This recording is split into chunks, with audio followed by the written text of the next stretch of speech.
अस्सलाम वालेकुम, मैं हूं अनीज़ा और आप देख रहे हैं kitchen with Aniza YouTube channel. आज हम बनाएंगे बहुत ही मज़ेदार और झटपट से बनने वाला खीरे का जूस यानी क्यूकम्बर का जूस। तो जल्दी से देखते हैं हमें खीरे का जूस बनाने के लिए किन किन चीज़ों की ज़रूरत है। तो सबसे पहले हम 3 अदद मीडियम साइज़ के खीरे लेंगे। इन्हें पानी से अच्छी तरह वॉश कर लें।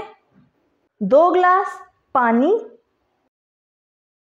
5 टेबलस्पून चीनी, 1 चुटकी काला नमक, 2 अदद नींबू का जूस लेंगे। तो ये थी हमारी सारी चीज़ें। अब बनाना शुरू करते हैं। तो बिस्मिल्लाहिर्रहमानिर्रहीम। सबसे पहले खीरे के आगे और पिछली साइड को छुरी की मदद से काट दें। अब पिलर की मदद से सारे खीरे का छिलका उतार देंगे। तो छिलका हमने उतार लिया है। अब छुरी की मदद से खीरे के दरमियान में 2 कट लगाएं। अब छुरी की मदद से खीरे को छोटे छोटे टुकड़ों में काट लेंगे। आप चाहें तो खीरे की गोल कटिंग भी कर सकते हैं। तो खीरा हमने काट लिया, इसी तरह सारे काट लेंगे। तो ये देखें, सारे खीरों को हमने काट लिया है। अब एक ब्लेंडर में कटे हुए खीरे ऐड कर देंगे, नींबू का जूस शामिल कर दें, चीनी ऐड कर दें, काला नमक शामिल कर देंगे, पानी ऐड कर देंगे। आप नमक और चीनी को अपने टेस्ट के मुताबिक कम या ज़्यादा कर सकते हैं। अब ब्लेंडर को चला दें।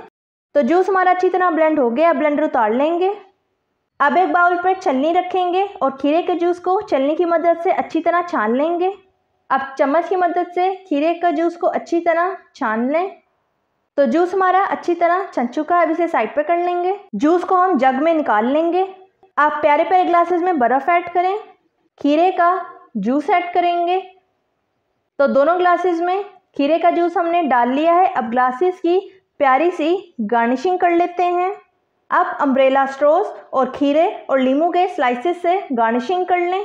तो तैयार है हमारा ज़बरदस्त सा, मज़ेदार सा, झटपट से बनने वाला खीरे का जूस यानी क्यूकम्बर जूस। बहुत ही रिफ्रेशिंग होता है। गर्मियों में ज़रूर ट्राई कीजिएगा। अगर आपको मेरी रेसिपी अच्छी लगी तो लाइक करें, सब्सक्राइब करें और बेल आइकन के नोटिफिकेशन को प्रेस करना मत भूलिएगा ताकि मेरी हर नई आने वाली वीडियो की नोटिफिकेशन आप तक पहुंच सके। मिलते हैं नेक्स्ट वीडियो में। अल्लाह हाफिज़।